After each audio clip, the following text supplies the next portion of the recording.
ओम नमः शिवाय गुरुवे सच्चिदानंदमूर्तये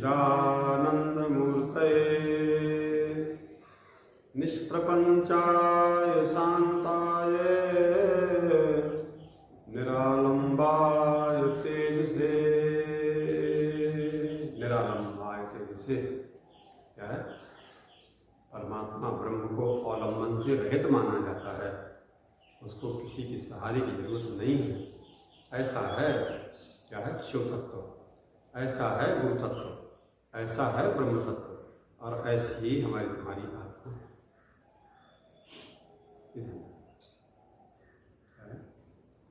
ध्यान रखना, आत्मा शरीर का अवलंबन नहीं है। शरीर का अवलंबन आत्मा है, लेकिन शरीर का अवलंबन आत्मा नहीं। क्या शरीर नहीं रहेगा तो भी आत्मा रहेगा जी।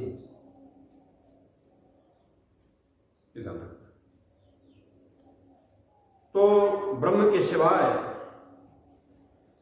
इस प्रपंच का, इस जगत के उपादान का कोई दूसरा कारण नहीं।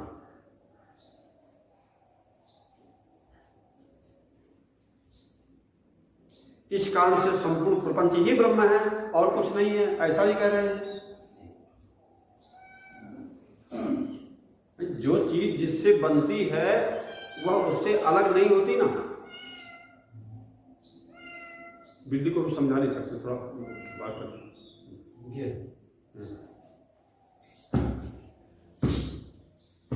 धर्म की अधर्म का प्राणियों में विश्व का हर हर महादेव।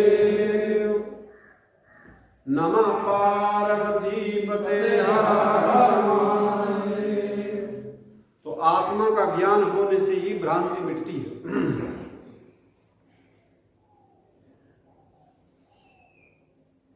भारत का सर्वश्रेष्ठ चिंतन, भारत का सर्वश्रेष्ठ विचार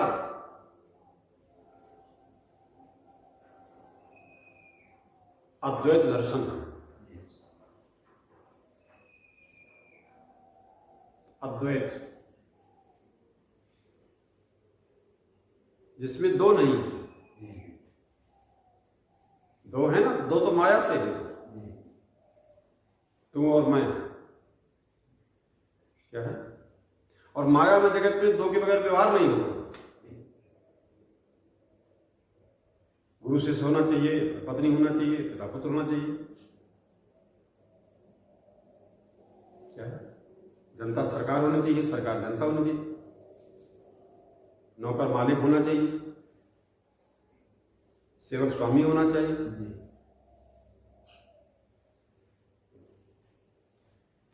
अध्यात्म जगत में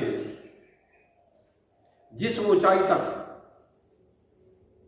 ये अद्वैत दर्शन की विचारधारा ऊपर गई है, उतनी ऊंचाई दुनिया के कोई धर्म नहीं छू सके। धर्म विश्व के किसी धर्मों की बराबरी सनातन धर्म से नहीं हो सकती। ध्यान रखना सर। और भारत में भी जितने दर्शन हैं, जितने सांप्रदायिक धर्म है सारे विश्व में, उन सब धर्मों की बराबरी भी वैदिक धर्म से, अद्वैत दर्शन से, वेदांत दर्शन से नहीं हो सकती है। वेदांत दर्शन बेजोड़ दर्शन है। बेजोड़ जानते हैं? जिससे कोई जोड़ दे। लेकिन नहीं, सारी दुनिया में आजकल सब बराबरी का दावा चल रहा है।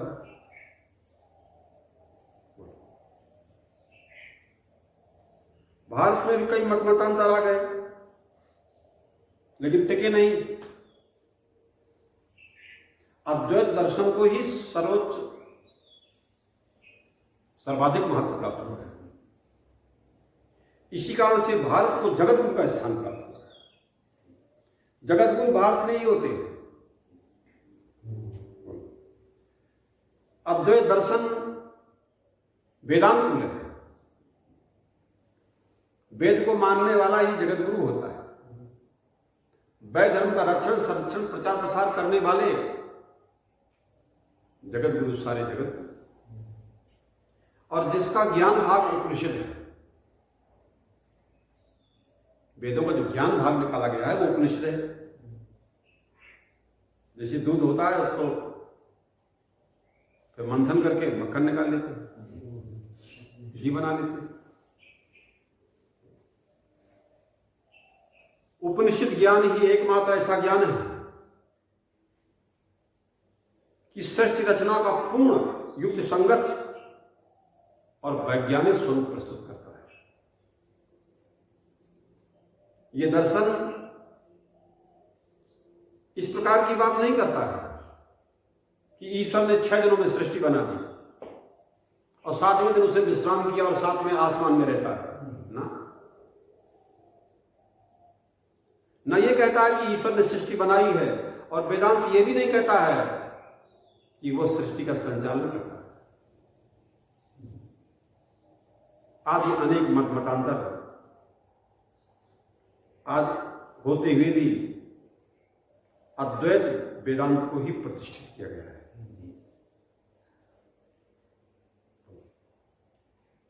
वेदांत के अनुसार सृष्टि के आरंभ काल में केवल एक ही परम तत्व शक्ति विद्यमान थी, जिसे ब्रह्म कहा जाता है। ब्रह्म विस्तार को प्राप्त होकर के सृष्टि के रूप में अव्यक्त हुआ है। अतः यह सृष्टि उसकी कृति नहीं है बल्कि अव्यक्ति है,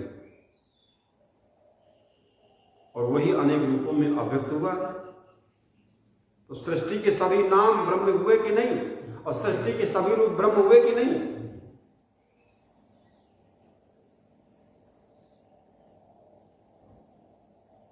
भागवत में एक जगह नारद जी ने वसुदेव जी को उपदेश दिया, याज्ञवल्क्य करना।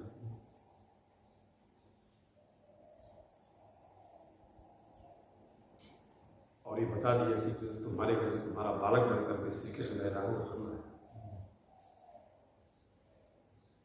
तो वसुदेव जी ने एकांत में पूछा कि नारद बात बड़े बड़े ऋषि मुनि तुम्हें ब्रह्म कहते हैं?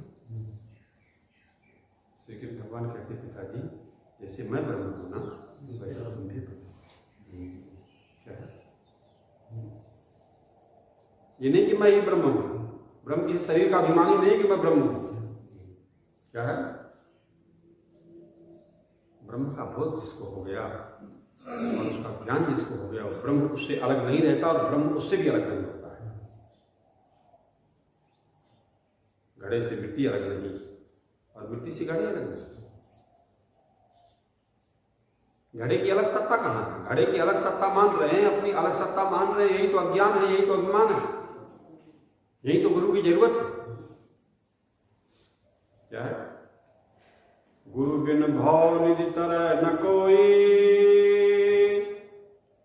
जो बिरंज शंकर सम होई। जे गुरु पद अम्बुज अनुरागी, ते लोकहु वेदहु बड़भागी। लोक में वेद में भाग्यशाली होता है जो इस गुरु की परंपरा में आता है। तो ध्यान रखना है, भिन्नता की प्रतीत, जो भिन्नता की प्रतीत हो रही है, तुम अलग हो मैं अलग हूं, मैं छोटा हूं तुम बड़े हो, अथवा मैं बड़ा हूं तुम छोटे हो, बोले ये जो प्रतीति है वो अज्ञान से है। क्या है? ये जो प्रतीति है वो किससे हो रही है? अज्ञान से हो रही है। ये प्रतीत तो अज्ञान से हो रही है। अज्ञान के नष्ट होने पर सर्वत्र एक ब्रह्म की अनुभूति होती। इधर अज्ञानवश ही मनुष्य निमित्त कारण को ईश्वर और प्रकृति का उसका उपादान कारण मानने लगता है। अज्ञान से। जिस प्रकार घड़ा बनाने में निमित्त कारण कुंभकार हुआ कि नहीं हुआ, तो कुंभकार को ईश्वर मान जाओ, ये हाल है। क्या है?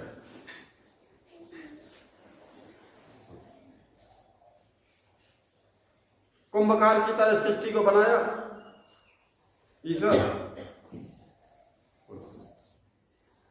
उपादान कारण मिट्टी है।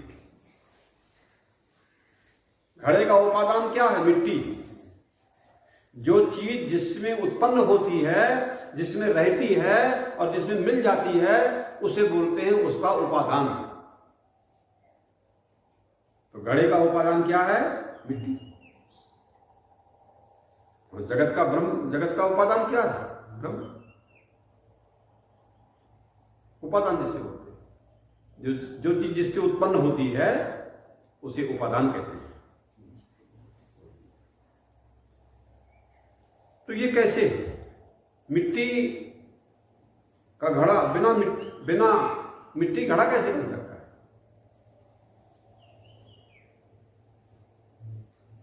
बिना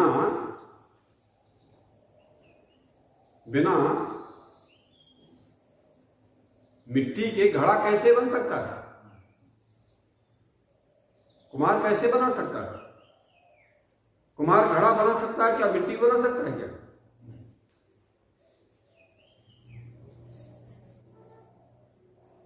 ऐसे विचार वालों ने, इसी प्रकार से विचार वालों में ईश्वर को निमित्त उपादान माना गया है और प्रकृति को उपादान कारण मान करके और दोनों के अस्तित्व को स्वीकार कर लिया है अज्ञानियों ने।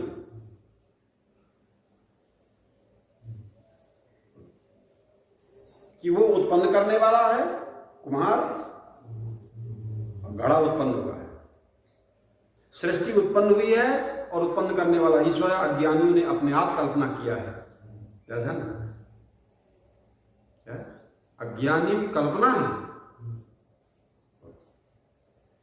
किंतु वेदांत दर्शन कहता है कि सृष्टि के आरंभ में जब एक ही तत्व विद्यमान था तो दूसरा कहां से आ गया?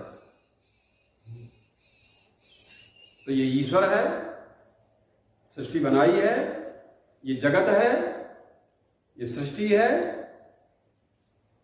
और ईश्वर ने बनाया है और ये जीव है। अज्ञानियों ने एक कल्पना की। इन सब कल्पनाओं से अपने मन को मुक्त करने के लिए क्या है? वेदांत दर्शन के सिवा और विश्व में कोई दर्शन नहीं। ये सब ब्रह्म में फंसे रहेंगे, पड़े रहेंगे। तब तो बिल्कुल एक है, दूसरा फिर आ कहां से गया? तो प्रकृति की कोई अपनी स्वतंत्र सत्ता नहीं रही ना। प्रकृति की अपनी कोई स्वतंत्र सत्ता नहीं रही, बल्कि ब्रह्म की ही शक्ति प्रकृति के रूप में अव्यक्त हुई है।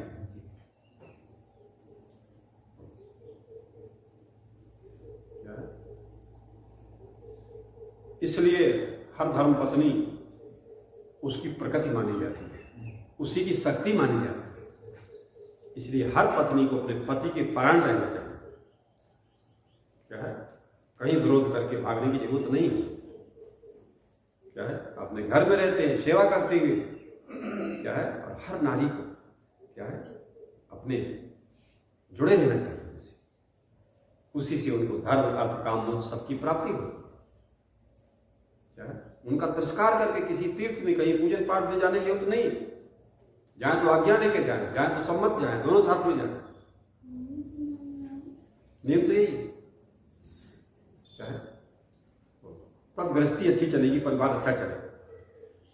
क्या है? और मीराबाई की तरह कोई अकेले है तो भाई वो स्वतंत्र है, उनकी बात। जो संत हो गए, जो भक्त हो गए, उनकी बात निराली तो उनके लिए नियम लागू नहीं है। जो बंधन से मुक्त हैं, स्वतंत्र हैं, जो संत हो गए, जो प्रभु के भक्त हो गए, उनके लिए नियम लागू नहीं।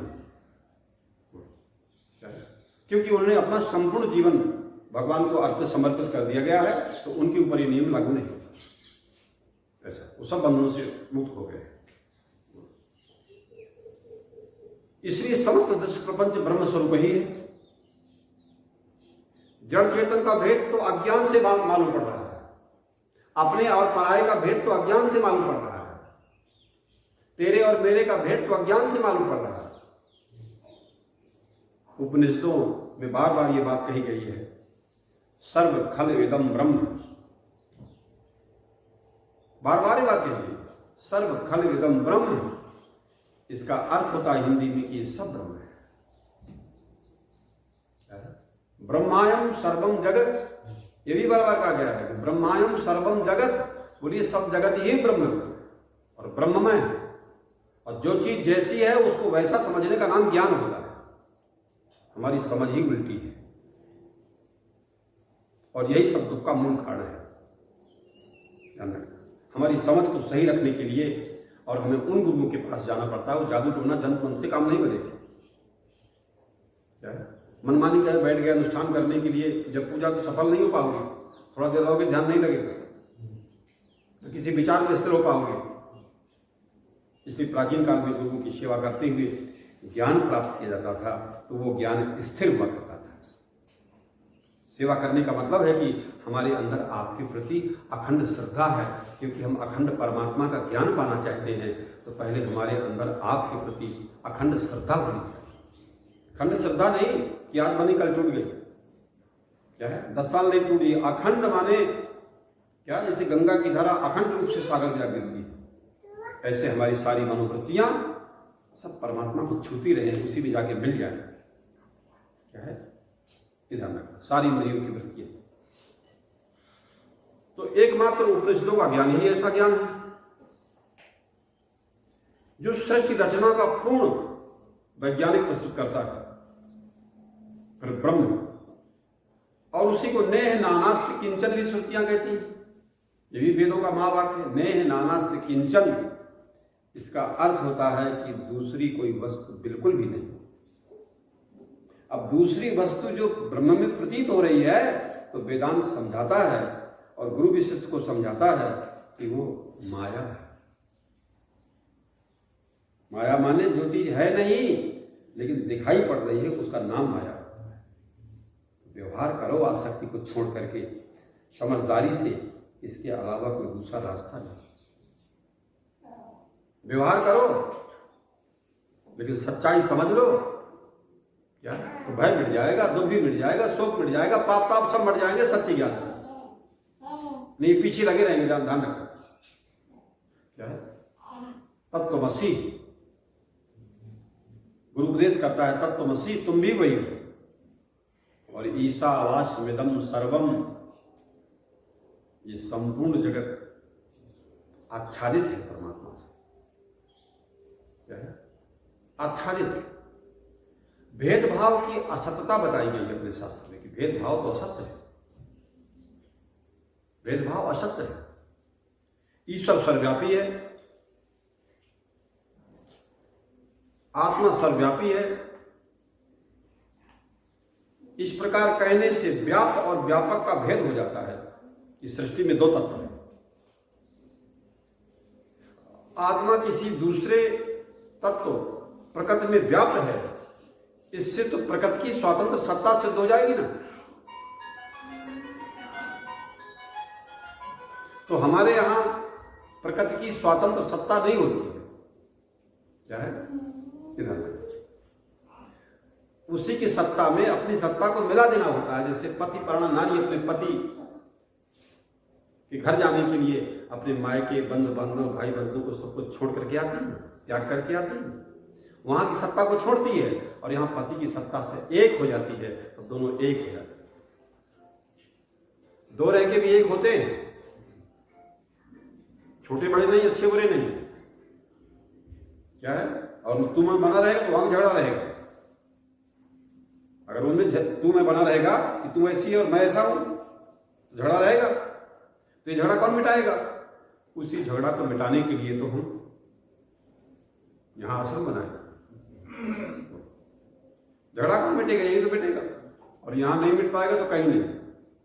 और अब मनुष्य के जीवन में नहीं मिट पाए तो किसी जीवन में नहीं। बोलो, अब बिल्ली तो घूम रही है, उसको हम समझा नहीं सकते। दिन भर में करती खाली मिठाई करी, उसका प्रेम तो नकली है। लेकिन हमारे शनि का जो प्रेम है वो सच्चा है। क्या है? बड़ा वफादार है। क्या है?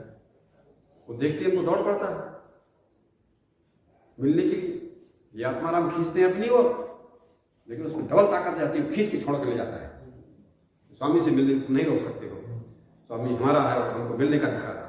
सब बंधनों को तोड़ देता है, श्रृंखलाओं को तोड़ देता है, मर्दाओं को तोड़ देता है, जहां सच्चा प्रेम होता है। क्या है? सच्चा प्रेम, भक्त का सच्चा प्रेम। रमण ने कहा सबरी परी चरण लगता है। राम को देखते ही सबरी तो चरणों में लिपट गई कि अब नहीं छोड़ेंगे। क्या है? गुरु ने कहा कि तुम्हारे घर में ही राम आएंगे और आप आ गए। इससे बड़ा सौभाग्य और क्या हो सकता है? तो सबरी के अंदर हीन भावना थी कि मैं स्त्री हूं। क्या है? स्त्री क्या है? तो श्री राम जी उसके भ्रम को मिटाते कि नहीं, नारी पुरुष सचराचर, स्त्री हो चाहे पुरुष हो, 9 प्रकार की भक्तियों में अगर एक प्रकार की भक्ति उसके अंदर आ गई तो वो मेरा भक्त होता, हर प्रकार से शुद्ध होता है और मैं उसको सब पाप पापों से मुक्त कर देता हूं। लेकिन तेरे अंदर तो 9 प्रकार की भक्ति, सारी भक्ति तेरे अंदर है। प्रथम मगर संतन का संग, तुमने दुनिया का संग छोड़ करके संतों का संग किया। ये पहली भक्ति का गुण है, अंग है। क्या है? सबरी की शादी ब्याह होने वाली थी, सबरी की शादी ब्याह होने वाली थी और घर में देखने के लिए मेहमान आने वाले थे। तो उन्होंने कहा था कि भाई हमारे मेहमान जो आएंगे देखने के लिए तो उनको बकरे चाहिए 3 से बकरों की सब्जी बनेगी तब सगाई होगी, नहीं होगी। बोलो। और बकरे दहेज में देना पड़ेगा। तो घर वाले तैयारी कर रहे थे। सबरी ने एक बार अपने माँ से पूछा कि माँ, ये घर में बहुत बकरे बांधे हो, क्या बात है ये? मेहमान आए हुए क्या बोल रहे थे ये? हम सुन रही थी। तो बोले तुम्हारी सगाई में 3 से बकरे ये बलिदान होंगे, काटे जाएंगे, दहेज में देंगे, वो सब्जी बनेगी। तो उसने कहा कि ये तो बताओ कि ये तो ये सगाई है कि ठगाई है? अपनी माँ से पूछो। तो बोले सगाई के बाद क्या होगा? बोले फिर तुम्हारा विवाह होगा। फिर बोले भाई विवाह के बाद क्या होगा? अरे बोले विवाह के बाद क्या ससुराल चली जाओगी क्या, यहाँ रहोगी क्या और अपने पति के साथ रहोगी? तो बोले फिर माँ क्या, फिर क्या होगा? बोले फिर लड़के बच्चे तेरे होंगे। तो बोले फिर क्या? अरे बोले दूध पिलाना, पलाना, पालना झुलाना और बच्चों को बड़ा करना। और फिर क्या करो? बोले कुछ नहीं, बच्चों को फिर लिखाना पढ़ाना। फिर बोले क्या? फिर शादी ब्याह करना, फिर बहू लाना। अब तुम बहू बन के जा रहे, कल तुम बहू बन जाओगी। बोले और फिर क्या होगा? अरे बोले अंत में क्या होगा? व्रत होना पड़ेगा। बोले और अंत में? बोले शरीर मर जाएगा।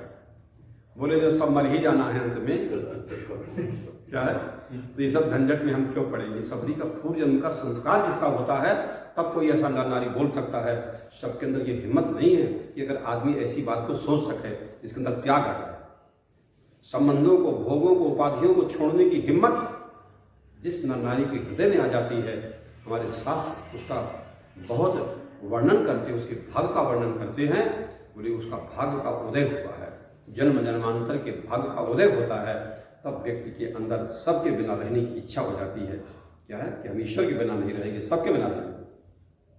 क्या है? और ईश्वर को अपना संपूर्ण जीवन समर्पित करता है, उन्हीं का गुणगान करता है, उन्हीं का भजन करता है, उन्हीं का संकीर्तन करता है, उन्हीं कथा वार्ता करता है और सबको उसी की ओर प्रेरित करता है कि तुम लोग भी वहीं से जुड़ो।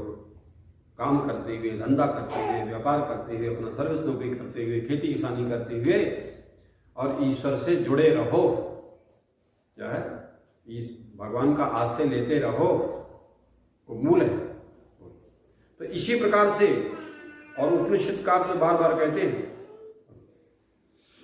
तो इसी प्रकार से और षष्ठी फिर और क्या हुआ कि सबरी घर से भग गई रात को ही। मैं रहूंगी तो शादी ब्याह में बकरे कटेंगे, इतनी जीवों की हिंसा करके मेरे लिए और शादी ब्याह करना ये तो बड़ा पाप है। घर से भग गई वो। किसने भगा दिया उसको? उसके पूर्व जन्म का कुछ पुण्य था, संस्कार था, उसको भगा दिया वहां से। हर व्यक्ति का संस्कार होता है और वही उस ओर मार्ग में जाने को प्रेरित करता है। आप लोग जितने लोग बैठे हो, आप लोग पुराना संस्कार था तब वही खींच करके यहाँ लाया नहीं। और भी कितने लोग नहीं है क्या घोड़े पे ठहरा और नहीं समझ लगा अपने सब काम धंधे में मस्त। जब मौज आए चले आएंगे, लेकिन नहीं, आप लोगों के अंदर कौन ले आया, कौन अंदर बैठा था चलो चलना है, सुबह से पूजा थी, तो आप लोगों को संस्कार लेकर के आ गए। और भी जिसका संस्कार होगा वो भी आ जाएगा, आते आते रहते हैं लोग, क्या है। लेकिन आप लोगों का जो पुराना संस्कार था वो खींच करके लाया, क्योंकि आपके अंदर महत्व बुद्धि है कि यहाँ जाने से अध्यात्म का लाभ मिलेगा, सत्संग का लाभ मिलेगा, और मन के संशय दूर होंगे, अज्ञान दूर होगा, भ्रम दूर होंगे, क्या है, और मन में शांति मिल जाएगी। और इस संसार में सब कुछ हो लेकिन मन में शांति ना हो, अशांति हो, तो वस्तुएं, संबंध, भोग, उपाधि किस काम है, क्या है। जब शांति ही ना हो, तो जहाँ जाकर के शांति प्राप्त हो, क्या है, वहाँ अवश्य ही जाना चाहिए। आदमी शांति के लिए जाता है, मंदिर में जाता है शांति के लिए, गुरु जी के पास शांति के लिए जाता है, शांति से आनंद, क्या है, आनंदित ब्रह्म, ये आनंद ही तो ब्रह्म है।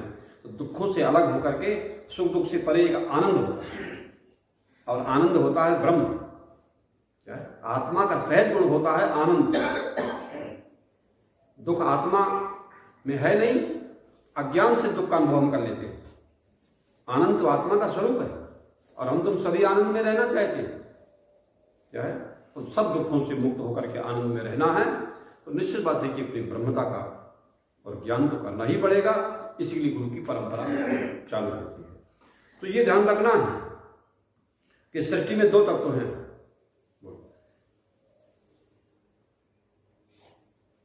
इसी प्रकार से व्यापक का जो भेद है, पिता पुत्र का भेद हो गया, पति पत्नी का भेद हो गया, गुरु शिष्य का भेद हो गया। तो इसमें सृष्टि में दो तत्व हैं।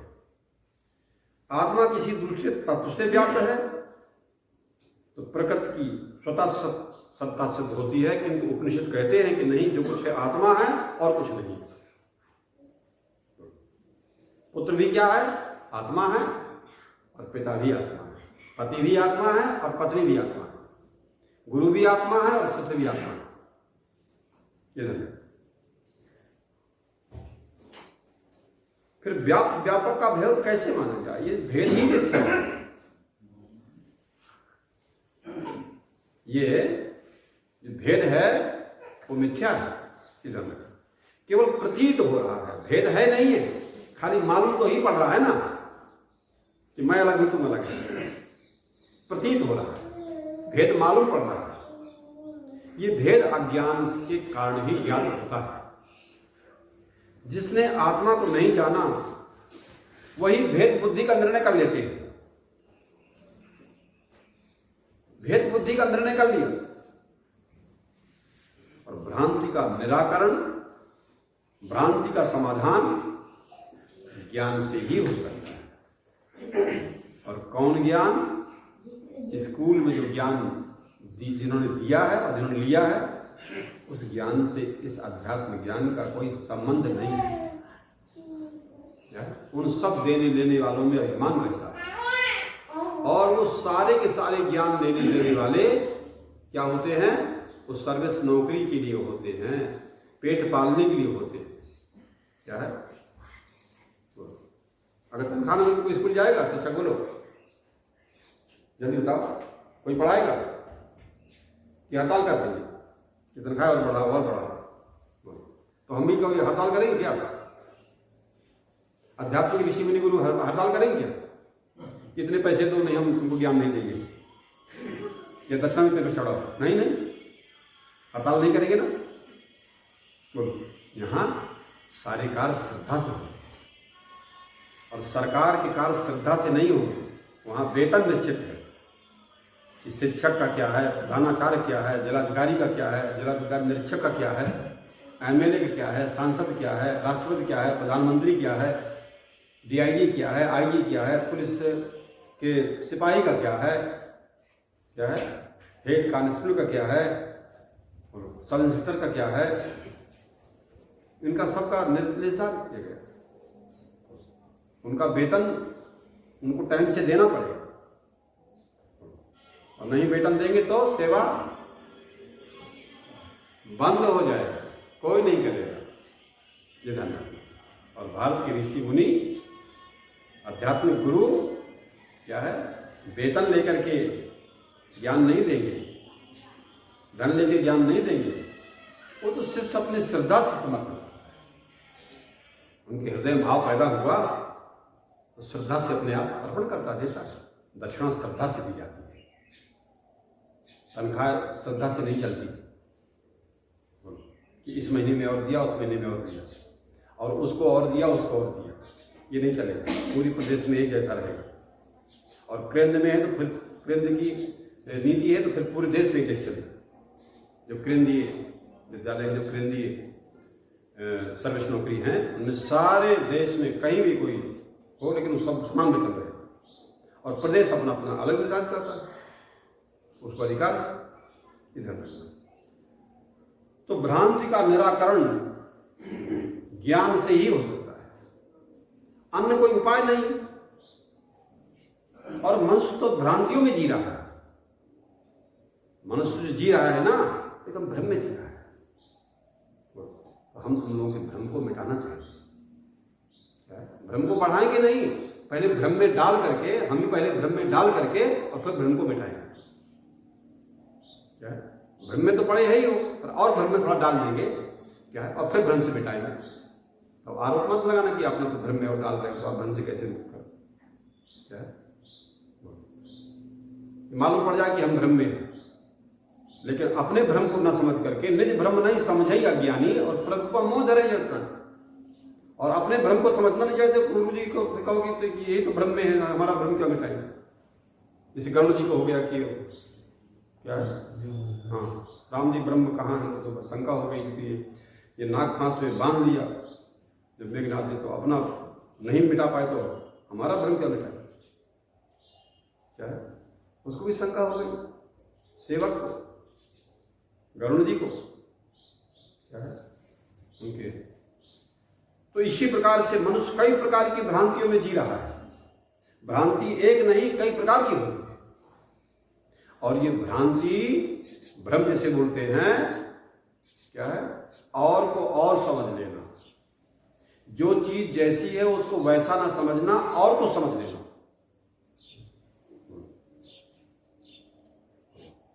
तो आत्मा को शरीर समझ लेना और शरीर को ही आत्मा समझ लेना, ये भ्रम नहीं है, सबसे बड़ा भ्रम है। पर इस भ्रम की ओर किसी का ध्यान नहीं। जैसे मृग मारीचिका में जल की भ्रांति हो गई, मृग मारीचिका में जल की भ्रांति हो गई।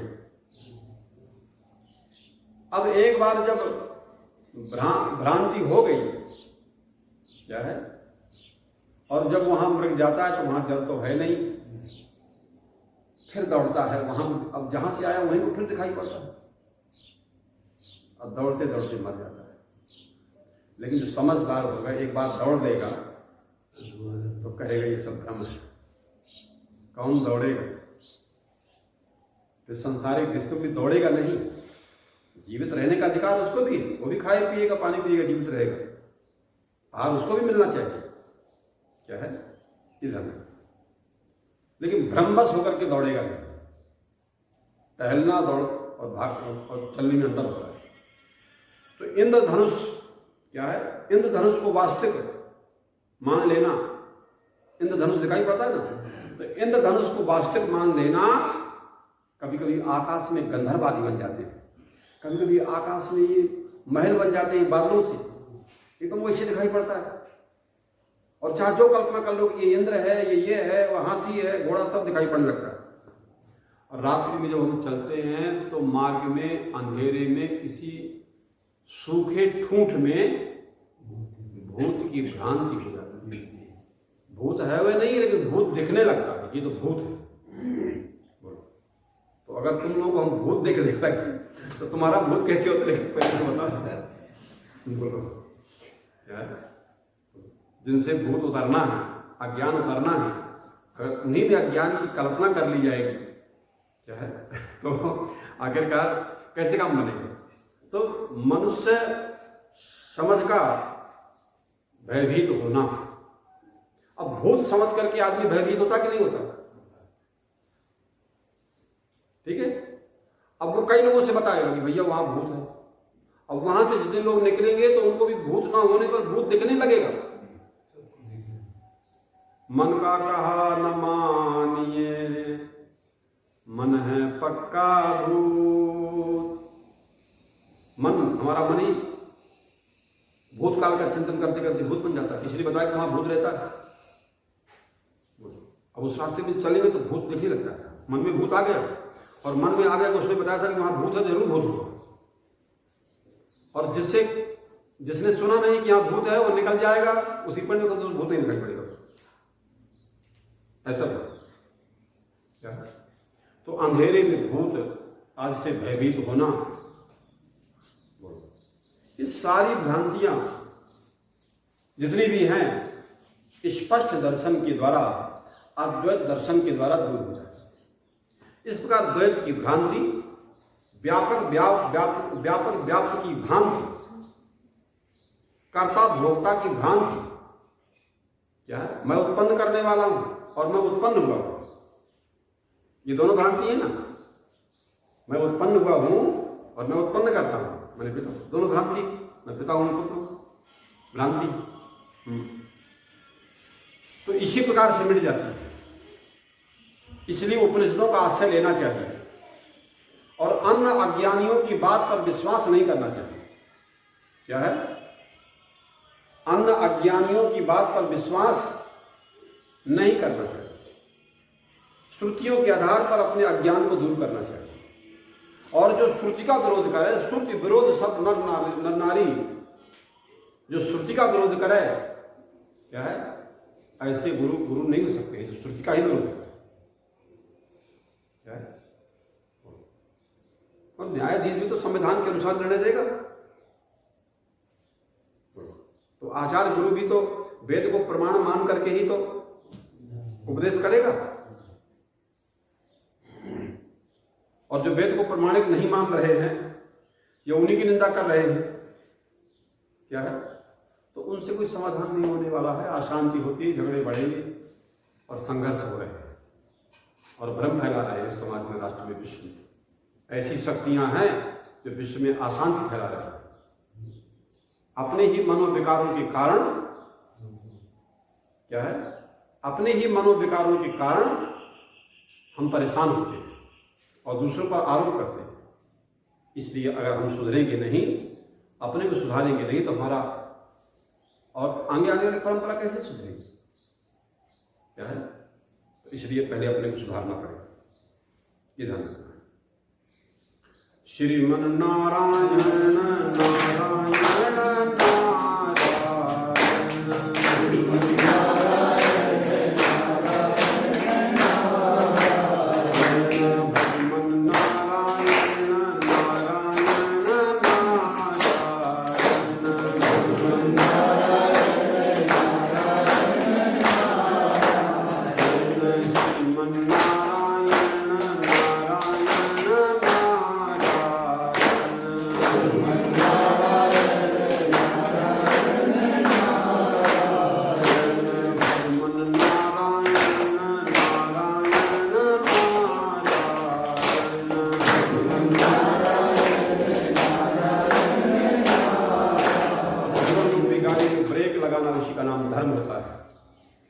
धर्माचरण के बगैर, क्या है?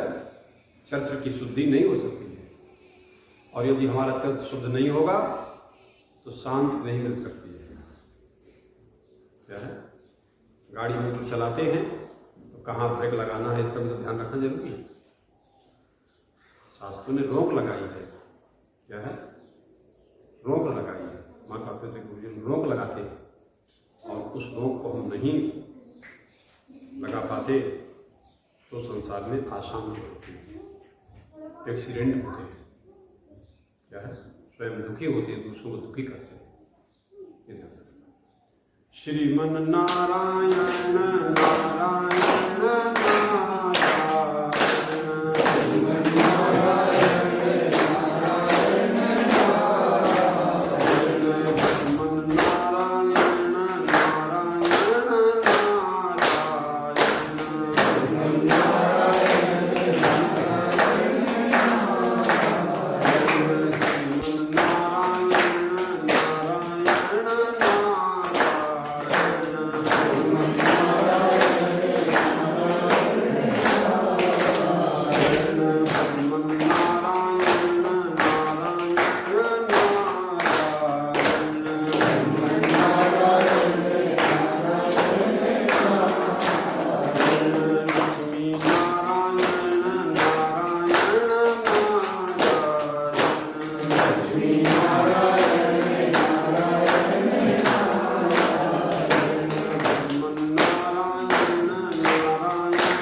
से प्रभु को पाने के लिए अपने अहम को मिटाना ही पड़ेगा। गंगा नदी चलती है हिमालय से, नर्मदा मैया चलती है अमरकंटक से, तो समुद्र में जाकर के अपने अहम को मिलाई नहीं मिलाएगी, और जब तक अपने अहम को मिलाएगी सागर कैसे?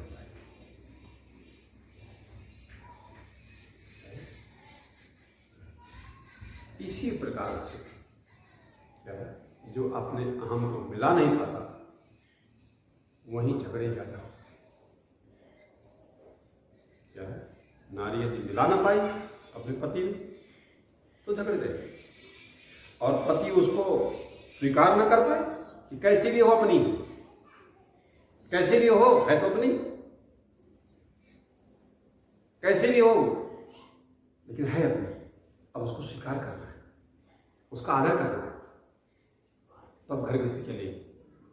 जहाँ नारियों का सत्कार नहीं होगा, जहाँ नारियों का सम्मान नहीं होगा, मनुस्मृति में लिखा गया है जिस घर में नारी का सत्कार सम्मान नहीं होगा बोले वो घर सुरक्षित नहीं रहेगा, वो घर चल ही नहीं सकता है। जहाँ नशा पी करके पत्नियों को मारा जाएगा, क्या है, अनादर किया जाएगा, वो घर गृहस्थी चल ही नहीं सकती, घर गृहस्थी नहीं बंधेगी। क्या है, तो नारी को बड़े प्रेम से, बड़े प्यार से और श्रद्धा से घर में रखना है, आदर से उसकी सेवा लेना। क्या है, एक बार जब संबंध धर्म पूर्वक हुआ है तो उसका निर्वाह उसके साथ करना है। वो मारने पीटने वाली चीज़ नहीं कि मार पीट के निकाल दो और सजा मिले तो नशा के बारे में ऐसा कर रहे हैं, गलत कर रहे हैं, और ऐसे लोग अपने कर्मों की सजा पानी पड़े।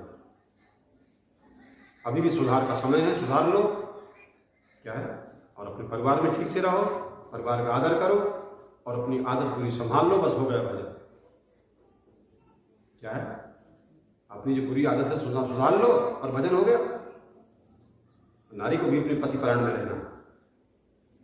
क्या है, उनको छोड़ के कहीं और कहीं जाने की जरूरत नहीं है। क्या है, जैसे नदी और सागर अपने आप में मिला लेती है, ऐसे पति पत्नी जो दूसरे कुल से आई है, दूसरे गांव से आई है, उसको अपने मिला लेना। ये जरा भी अपने से अलग नहीं है, वो आपकी है, आप उसके, वो दोनों एक, मिलके रहना, मिला के रहना। तुम ऐसी है, मैं ऐसी हूँ, झगड़ा बहुत बड़ा ज्ञान है, बहुत बड़ा अपमान है। क्या है, जहाँ गुरु के ज्ञान का आदर नहीं है, ईश्वर की भक्ति नहीं है, ईश्वर का ज्ञान तो है ही नहीं है, झूठी मूठी जाके मंदिर में मस्तक टेकते हैं, उनको तो पता ही नहीं कि ईश्वर है। क्या है, और गुरु तुमको उपदेश कर सकता है, आदेश दे सकता है, और मूर्तियाँ तुमको बोलेंगी, उपदेश करेंगी, नहा के आ जाओ गंगा, 10 साल जैसे थे वैसे बने रहो, दर्शन करके आओ मूर्ति में, जैसे थे वैसे बने रहो। गुरु के बगैर ज्ञान नहीं होता है। जो गुरु के ज्ञान का तिरस्कार करता है उसकी अधोगति होती है।